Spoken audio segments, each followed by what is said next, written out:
नमस्कार। आज हम एक बहुत ही अनोखी आध्यात्मिक यात्रा को समझने वाले हैं। ये सफर है पवित्रता से भी आगे जाने का, पवित्रों में पवित्र बनने का।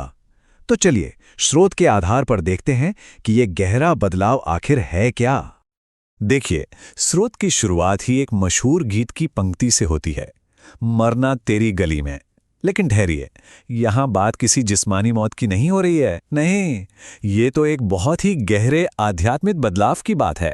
इसका मतलब है अपने पुराने अशुद्ध मैं को हमेशा हमेशा के लिए खत्म कर देना और एक दिव्य, एक नए स्वरूप में फिर से जन्म लेना। ये एक संकल्प है। अच्छा, तो इस जबरदस्त बदलाव को समझने के लिए सबसे पहले ये जानना होगा कि भाई ये यात्रा शुरू कहां से हो रही है, हमारा स्टार्टिंग पॉइंट क्या है। और स्रोत के मुताबिक वो शुरुआती बिंदु है एक अपवित्र दुनिया। स्रोत कहता है कि आज इंसानियत अपनी सबसे, कह सकते हैं सबसे निचली अवस्था में है। इसे पतित कहा गया है, मतलब गिरा हुआ, और तमोप्रधान। तमोप्रधान का मतलब है एक ऐसा गहरा अंधेरा, अज्ञान और अपवित्रता का अंधेरा, जहां आत्मा अपनी असली चमक, अपनी असली शक्ति सब कुछ खो चुकी है। अब ये जो गिरावट है, इसे समझने के लिए स्रोत में एक बहुत ही बढ़िया मिसाल दी गई है, एक सीढ़ी की। जरा सोचिए, आत्मा सतो प्रधान यानी एकदम सर्वोच्च पवित्रता की चोटी से उतरना शुरू करती है, फिर आती है सतो पर, फिर रजो पर, और आखिर में पहुंच जाती है तमो पर, मतलब पूरी तरह से अपवित्र। ये धीरे धीरे हुआ पतन है, जैसे चेतना पर धीरे धीरे धूल जमती गई हो। तो सवाल ये उठता है कि अगर आत्मा इस सीढ़ी पर इतना इतना नीचे आ चुकी है, तो क्या ऊपर चढ़ने का कोई रास्ता भी है? स्रोत कहता है बिल्कुल है, लेकिन इस चढ़ाई के लिए एक बहुत ही खास, एक बिल्कुल ही अलग शिक्षक की जरूरत पड़ेगी। और ये जो गाइड हैं, ये कोई साधारण गुरु नहीं हैं। उन्हें कहा गया है पवित्रों में भी पवित्र पिता, मतलब एक ऐसी सुप्रीम पावर, एक ऐसी सत्ता जो खुद जन्म मरण, पवित्र अपवित्र, इन सब चक्रों से बिल्कुल परे है। और क्योंकि वो खुद परे हैं, सिर्फ वही हैं जो दूसरों को पवित्र बना सकते हैं। और कमाल की बात यह है कि ये शिक्षक सिर्फ पवित्र ही नहीं हैं, वो तो ज्ञान के सागर हैं, प्रेम के सागर हैं।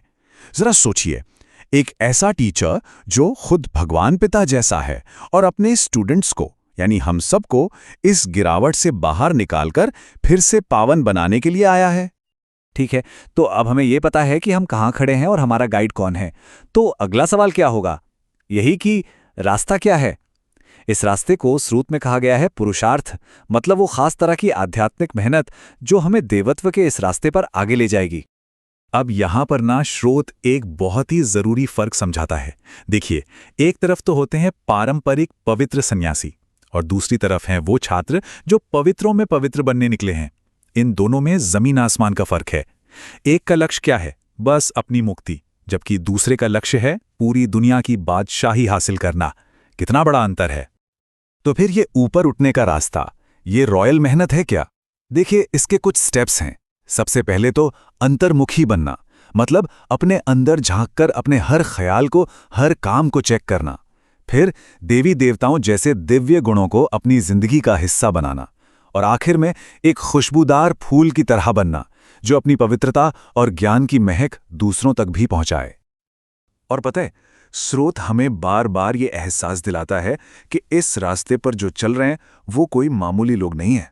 वो तो सीधे सीधे उस सुप्रीम टीचर के, भगवान पिता के स्टूडेंट्स हैं। सिर्फ ये एक पहचान, ये एक ख्याली अंदर एक अजीब सी खुशी और एक गहरा सेल्फ रिस्पेक्ट जगा देता है ना? तो ठीक है, यह सारी मेहनत या अनोखी पढ़ाई, इसका नतीजा क्या होगा? आखिर में ये यात्रा हमें कहाँ ले जाएगी? स्रोत चेतना की एक ऐसी परम दिव्य अवस्था के बारे में बताता है जो सच में हमारी कल्पना से भी बहुत परे है। इसका इनाम है नशा। लेकिन रुकिए, ये दुनिया वाला नशा नहीं है। ये एक आध्यात्मिक खुमारी है, एक ऐसी गहरी, मीठी और पक्की खुशी जो अपने सबसे ऊंचे स्वरूप को और अपने महान भाग्य को याद करने से मिलती है। और ये ऐसा नशा है जो कभी उतरता ही नहीं। और जो आखिरी मंजिल है वो है एक खुशबूदार फूल बनना और एक ऐसी दुनिया का हिस्सा बनना जो खुद फूलों का बगीचा हो। ये एक प्रतीक है उस स्वर्ण युग का, उस सतो प्रधान दुनिया का, जहां दुख, अशांति या किसी भी तरह की अपवित्रता की बदबू का नामो निशान तक नहीं होता। इस सबसे ऊंची अवस्था को एक और नाम दिया गया है, 16 कला संपूर्ण।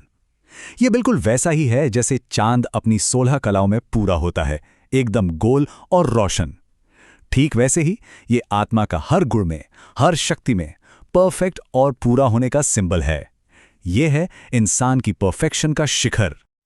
और अंत में इस पूरी यात्रा का जो निचोड़ है, जो सार है, वो शिक्षक का अपने स्टूडेंट को दिया गया एक महामंत्र है, मनमना भव। इसका सीधा सा मतलब है, अपने मन को बस मुझे एक में लगाओ, मुझे याद करो। स्रोत के हिसाब से यही वो चाबी है जिससे सारे ताले खुल जाते हैं। तो देखा जाए तो अपवित्रता से परम पवित्रता तक की ये पूरी यात्रा असल में भूलने से याद करने की यात्रा है, अपने असली सबसे ऊंचे स्वरूप को याद करने की। और ये हमें एक बहुत ही गहरे सवाल के साथ छोड़ जाती है कि अगर कोई सचमुच अपने इस सर्वोच्च स्वरूप को याद कर ले तो उसकी अपनी दुनिया में, उसकी अपनी जिंदगी में क्या क्या बदल सकता है। जरा सोचिएगा इस पर।